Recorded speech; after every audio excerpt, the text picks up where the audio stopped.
Hi, everyone. Thank you so much for joining us here on the Brummet Media channel. You know, gonna ask, please give us that like, share any episodes that you enjoyed. Leave a comment if you have some feedback. Reach out to us anytime. The information is on that About page here on the YouTube channel.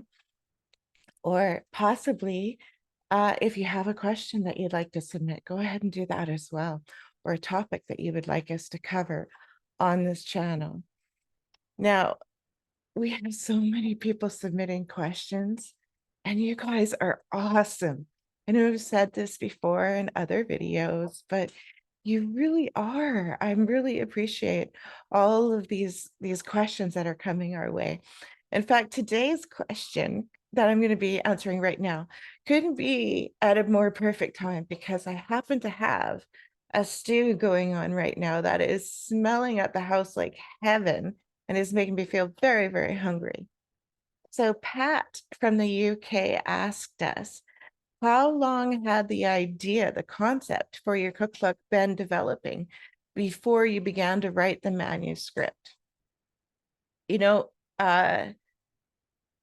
the cooking experience that we had in the past goes way back. Like for myself, it goes way back to when my mother ran a at-home catering business and when she worked as a cook for an outlet. And so I had exposure fairly early on in my young life to cooking a little bit.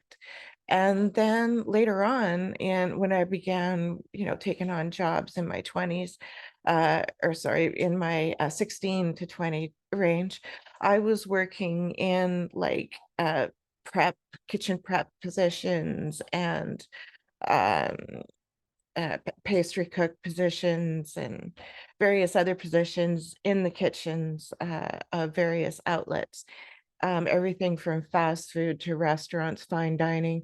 And so I had a lot of experiences in behind the scenes in working in the kitchen atmosphere, and which is hectic and just crazy hot and busy.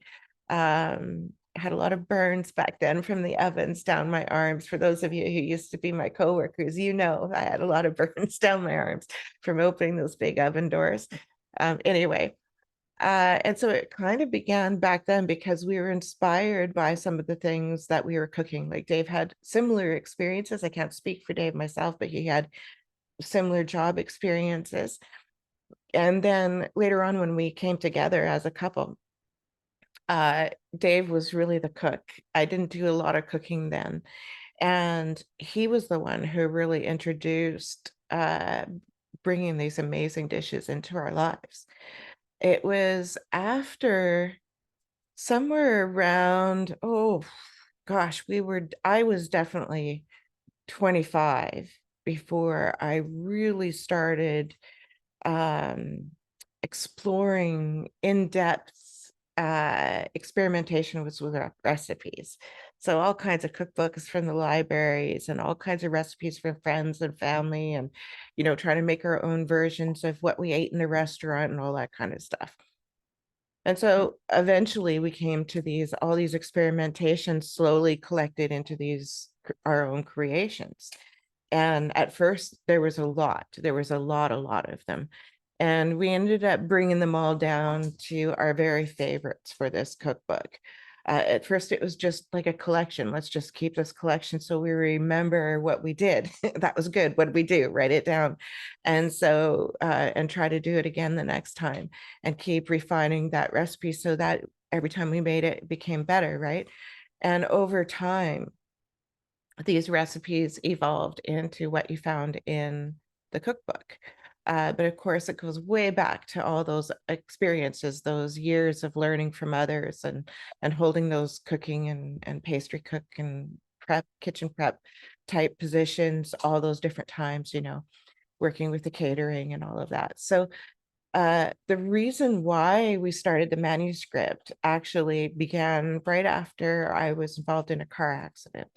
And I was looking for something to do because I was getting so bored. Like, I'm not a huge TV watcher.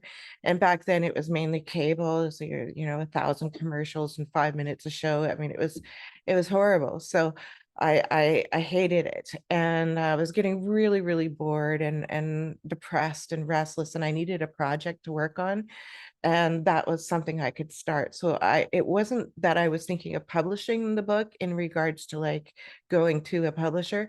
It was more like just gathering these recipes into our own book, our own collection for ourselves, and maybe to give away to friends and family and stuff like that. But later on in our career, we realized that there is a market out there for this. And at that point, after hosting all kinds of workshops where we serve these amazing meals, and running a spa where we serve these amazing meals and dishes and stuff that we've, perfected over all this time. And just trying to take the ball away from my dog. And so we went through all of this trial and error and perfecting everything. And um, once we had done that, several years into our book publishing experiences of having our books published is what I mean by that.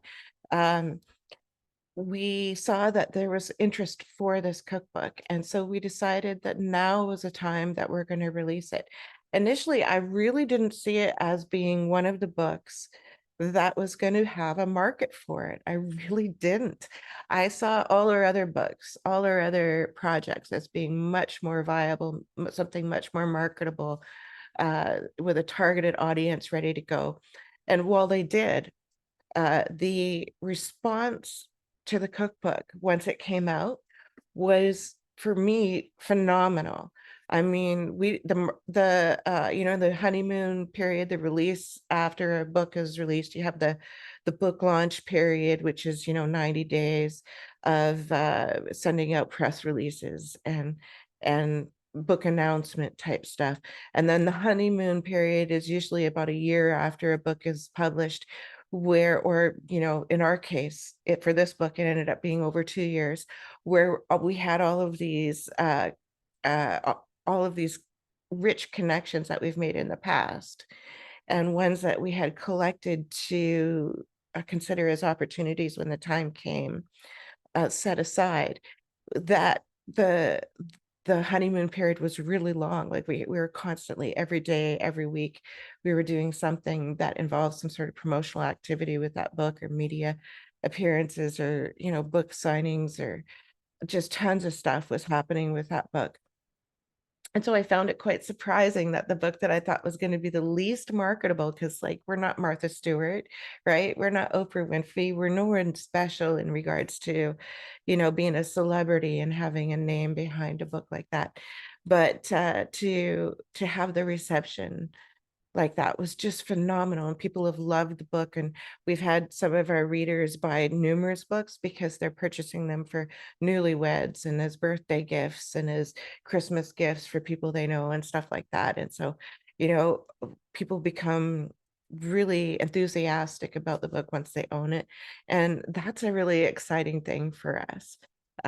We tried to make it into more than just a cookbook, right? So we did a lot of research behind the scenes. When we decided that this was going to be a book, I was like, okay, I want to put my nutritional um, schooling into this. I want to dredge up my old school records and my old school materials, which gave me a great reason to browse it again and reread and restudy things that I had learned in those courses, and to be able to incorporate some of that into the cookbook.